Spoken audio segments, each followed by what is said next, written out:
We heard this week from Ben Roethlisberger. We played the sound yesterday. James Harrison also has chimed in. The bite that we have is a little long, and we're getting short on time.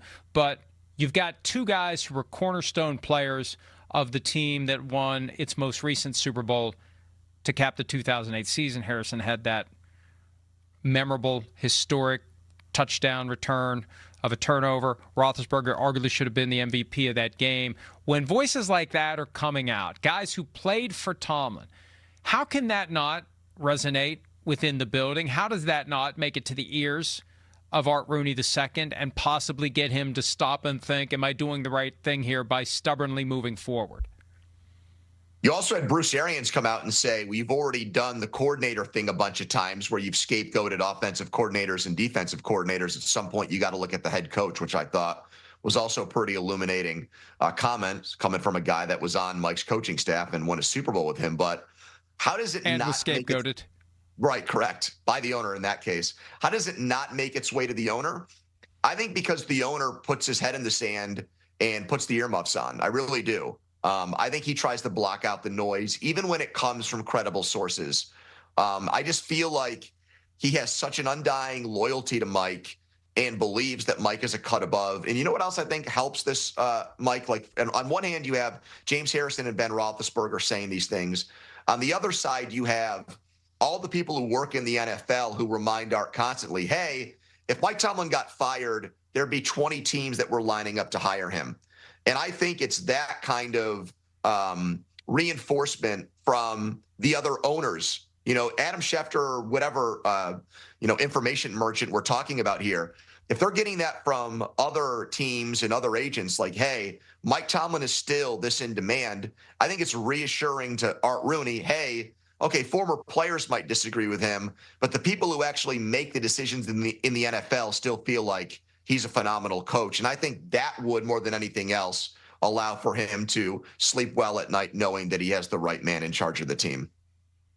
Oh, I've heard in the past, even though it's a clear violation of the tampering rules, this kind of stuff happens all the time in the NFL. I've heard that every year multiple teams check in with Tomlin's camp to see if there's a chance. And, this will be telling. If the phone isn't ringing now, then maybe other teams believe the ship has sailed. I doubt that. I think other teams look at this the same way we would. It's just time. It's like no fault. It's run its course. It's time for a change. And this guy who has accomplished great things in Pittsburgh and has never had a losing record, there's a lot of teams out there that would love to go 19 years without ever having a losing record.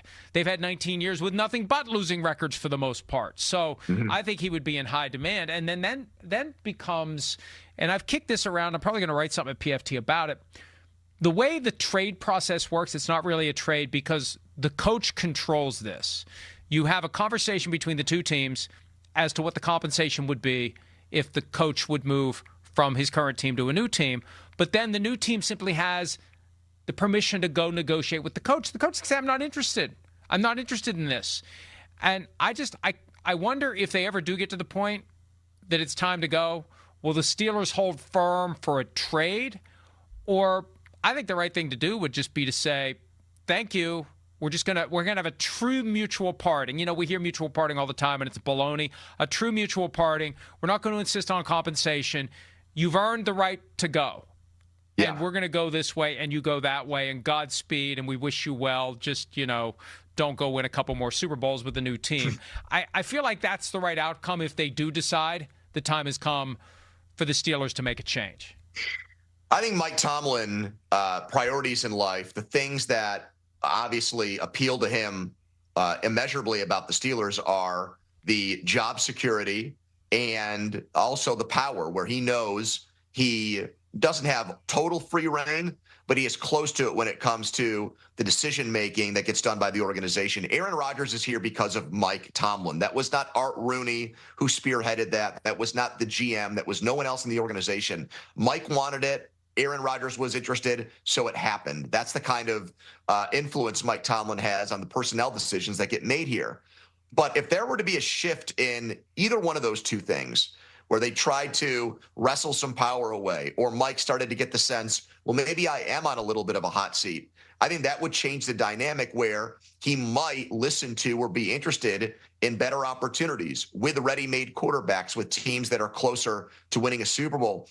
And the other thing that I'm just going to throw out there is like a little bit of, not a monkey wrench, but something that I do think would also thicken the plot here.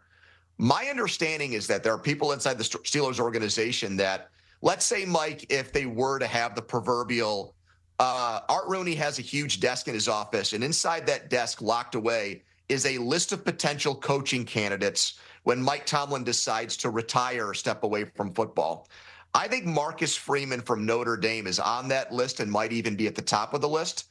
If the Steelers found out that, Mike Tomlin did have eyes for the Bills if Sean McDermott got fired, or the Giants because he likes Jackson Dart, and they were starting to get an itchy trigger finger, I think if they found out Marcus Freeman was interested in leaving college for the NFL, that would also entice them to make a move sooner rather than later. It's an interesting name to keep an eye on, and a very compelling job for any coach who has the confidence he can go and be the fourth guy since 1969 and stick around for another 10, 15, 20, 25 years or longer. Before I let you go, I got a quick trivia question for you. I know I'm almost out of time. I probably am out of time, but I got to ask you this, because you mentioned O.J. Simpson, and Chris Sims and I spent a lot of time talking about the game from 1975 when the Steelers surrendered over 300 rushing yards at home. Their first home game since they won Super Bowl IX, and they'd go on to win the Super Bowl that year, and they gave up 300-plus rushing yards to O.J. Simpson and the Buffalo Bills. Trivia question. Do you know the guy who added 80 yards to the 227 that O.J. Simpson gained that day? Do you know who it was? Ooh, that is a great question.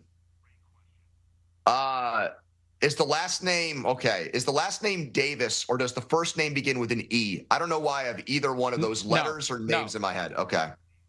I'll give you this one. Jim Braxton. Next question. Jim Braxton. Where did he go to college? Okay. Where did he go to college? Jeez, Mike, I don't know if I know that one. USC? Ask your wife. Like OJ? Oh, okay. There you go. Ask your wife. Really? Yes. Wow. Yes. West Virginia great Jim Braxton put in 80 yards on 14 carries that day to contribute to the 300-plus yards that the Steel Curtain surrendered in their first home game after winning Super Bowl IX. All right. Hi, it's Mike Florio. Thanks for watching PFT on YouTube. Hit subscribe for the latest news and analysis from Pro Football Talk.